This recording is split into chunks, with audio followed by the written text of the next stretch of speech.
Bien, hoy vamos a ver la parte complementaria de lo que es la insuficiencia cardíaca. Vamos a hablar acerca del manejo. Y cada vez que nos llega un paciente al que diagnosticamos como insuficiencia cardíaca, podemos interrogar, explorar, clasificar de acuerdo a la Asociación de Nueva York de Corazón, hacer un diagnóstico presuncional, pedir laboratorio, gabinete, placa, electro y hacer un diagnóstico definitivo para dar el tratamiento específico. Y en caso necesario, hacer el proceso de referencia. Pues no olvidar que la clasificación funcional de la Asociación de Corazón de Nueva York son 4 parámetros o 4 clases. Clase 1, actividad física acostumbrada, no produce síntomas. Clase 2, la actividad física acostumbrada produce síntomas.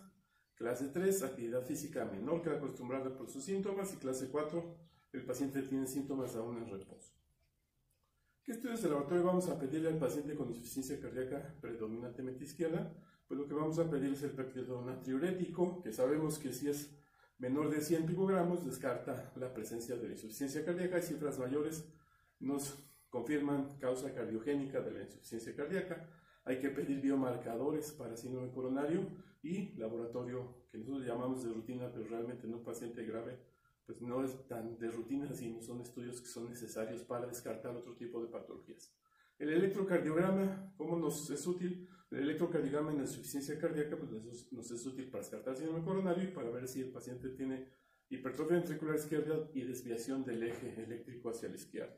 ¿Qué es lo que esperamos encontrar? En una placa de tórax pues vamos a ver hipertrofia de cavidades, ya sea izquierdas, de predominio de cavidades izquierdas, y ver si hay evidencia de congestión pulmonar o problema pulmonar que nos está generando la falla cardíaca. Esa es otra posibilidad, es muy común y pocas veces lo diagnosticamos.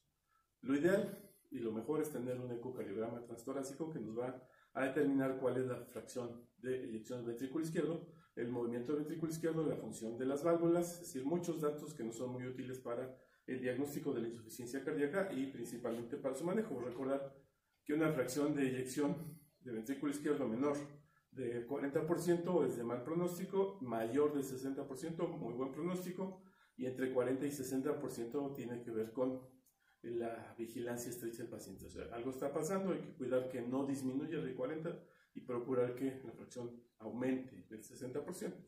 Ahora que le vamos a dar tratamiento al paciente con insuficiencia cardíaca izquierda, inhibidores de la enzima convertidora de angiotensina, enalapril, que es el que más se utiliza, ramipril, lisinopril, es decir, cada medicamento tiene sus indicaciones, sus dosis específicas, y lo que hacen es que reducen el índice de muerte a largo plazo. Se ha demostrado que disminuyen ese índice y el número de recaídas, sobre todo cuando hay fracción de eyección del ventrículo izquierdo disminuida.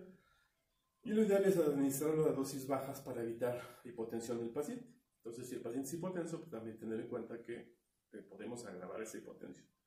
¿Qué otros medicamentos? Los beta-bloqueadores son útiles cuando hay fracción de eyección del ventrículo izquierdo disminuida.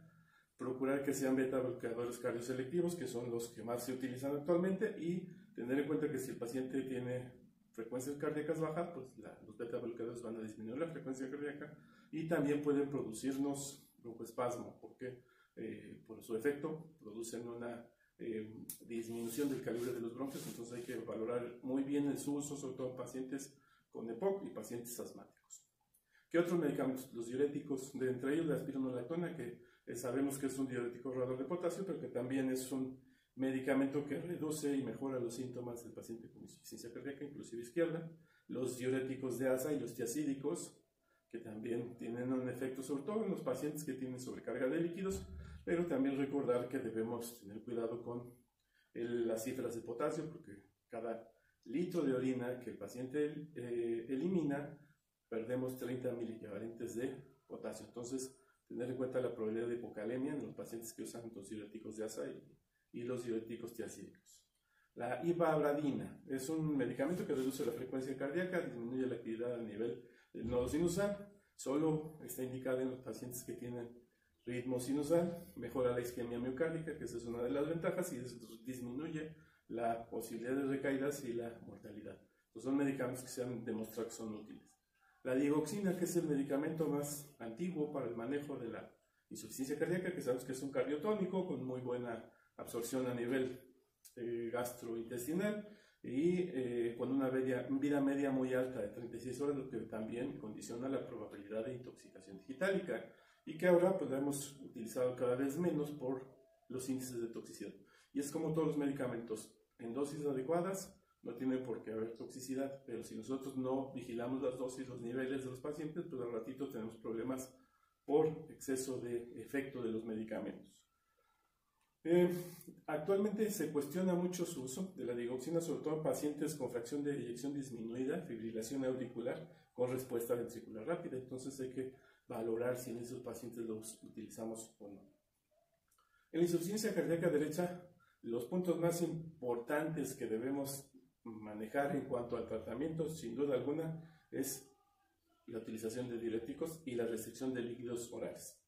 La utilización de diuréticos y la utilización de vasodilatores sabemos que nos ayudan a disminuir las resistencias periféricas, a disminuir el volumen, pero lo más importante y que creo que debemos enfocarnos mucho en eso es en la restricción de líquidos, porque yo veo frecuentemente en los servicios de urgencias a pacientes a los cuales se les están dando diuréticos, pero no se les indica que deben disminuir la ingesta de líquidos orales. Entonces es cuento de nunca acabar, están tomando diuréticos y están tomando mucha agua, porque a veces también incluso los médicos dicen tomen muchos líquidos porque son necesarios, son muy útiles para su riñón. Entonces, reducir líquidos, uso de diuréticos, sobre todo de diuréticos de asa, diuréticos tiacídicos y, si es necesario, vasodilatadores, o el uso concomitante de otros medicamentos como los medicamentos antihipertensivos, beta-bloqueadores, etcétera, que son medicamentos muy útiles para el manejo del paciente con insuficiencia cardíaca derecha.